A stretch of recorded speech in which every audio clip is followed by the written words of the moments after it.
الجزائر هي أأمن دولة عربية في مواجهة إسرائيل. ده الكلام اللي خلص ليه تقرير في صحيفة ميلتري ووتش العسكرية المتخصص. ارتكن لإيه؟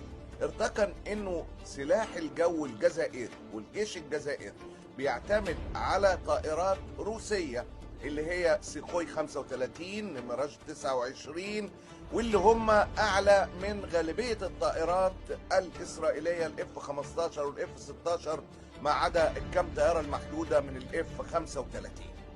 وان الجزائر ايضا في منظومه الدفاع الجوي بتعتمد على منظومه اس 400 و اتش كيو 9، منظومات دفاع جويه روسيه وصينيه، وده على خلاف معظم الدول العربيه ان لم يكن كلها ما عدا الجزائر اللي بتعتمد على السلاح الغربي. مثلا مصر بتعتمد على الطائرات الامريكيه والرافال الفرنسيه، وهكذا هو الحال في دول الخليج والدول العربيه.